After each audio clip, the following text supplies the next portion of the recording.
Welcome again to my channel. Today we're going to go to the same installation of the ESXi server. We're going to do it in a virtual machine this time, so I can show you better and you have a better visual aid of the installation, since it's with the camera pointing to the monitor. It's going to be kind of, I don't know, off. Here you see that I go to create a new virtual machine. This serve if you want to do a low balancing, high availability, fault tolerance environment.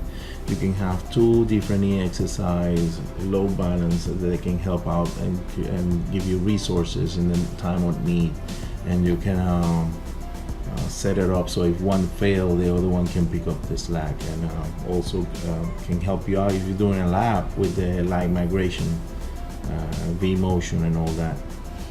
I'm creating the virtual machine. I'm looking for a place where to install it. I always create 2 or 3 folders.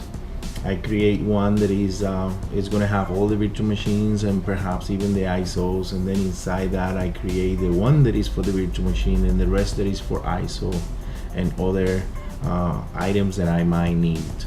In that folder of the VM, then I create one folder that is the original state of the machine. Later on I create another folder that it says the current version of the virtual machine, meaning if once I have it set up on original the way that I want to configure and all that, I have it like that, and then I go and do the updates, some kind of new configuration, and in the case that it gets damaged, you messed up in the configuration, you can go back to it and to the original state. And then after I have the original and the current, then I do the stable version, and that's how I keep going. So I got 3 stages. For this one, we're just going to give it 10 gigs of RAM. I should have given 14 or 12, but 10 should be enough. vCenter is one of the tools that ask you right off the back 8 gigs of RAM for use.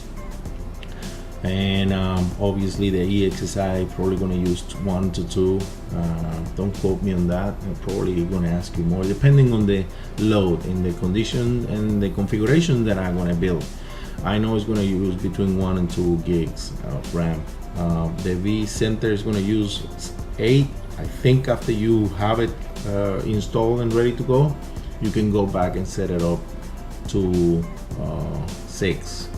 And then I know I'm going to have 2 virtual machines in here, which is the vCenter and the pfSense. For now, that's my firewall, my UTM, Unified Threat Management tool for the house. pfSense is very powerful. It can be used for business, enterprise, and also for personal use. Once we set up, I make sure they have 2 NICs of RAM, and one is for the WAN and one is for the LAN, making sure that my virtual machine has the setup for that. And then I continue with the installation. I get and find out the ISO, install the ISO, and make sure that I go through. I give a 4 processor, 4 cores of the processor, and obviously the 10 gigs of RAM. And then we continue with the installations. I have sped up this video because it takes a little while. It takes around 5-7 minutes depending on the computer that you have, the processor and the memory that you have. Then after the ESXi is installed, you can go in and then set up your network. I would recommend not only to watch my video, but also watch another videos with the network configurations and in the lab condition. In my lab, I do have a DNS server at home. I have as you can see here, I have a Windows 2012 server, and that is my DNS server for the house. And I also use it for other tests and other labs configurations. And and that's the DNS that I utilizing. That's why it's going to be very important when you install vSphere and vCenter, because it has to be on point regarding on that configuration in order to work, especially for single sign-on and other services that vCenter and vSphere offers. Check your documentation and check your configuration.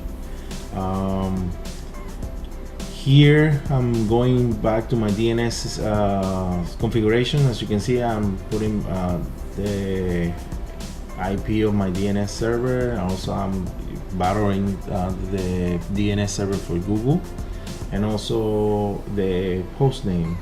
I want to make sure that I want to use the host name of my setup, my configuration at home, in order to utilize that. Once this is configured, you go and you test, and you run the test inside the ESXi to make sure the configuration has been validated.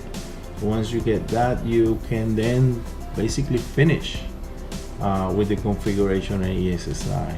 The next point is installing and configure the vSphere. That is another tool from VMware that you communicate and control your ESXi.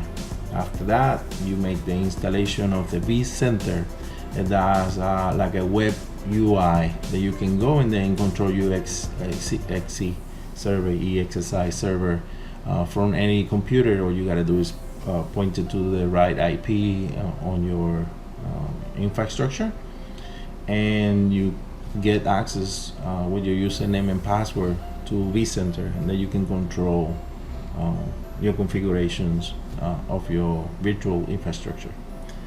That's it for today. Don't forget to subscribe and give a thumbs up if you like the video. Give a thumbs down if you don't like it.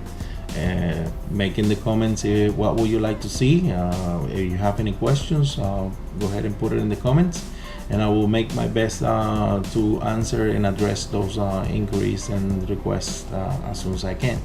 Thank you. Have a good day. Bye.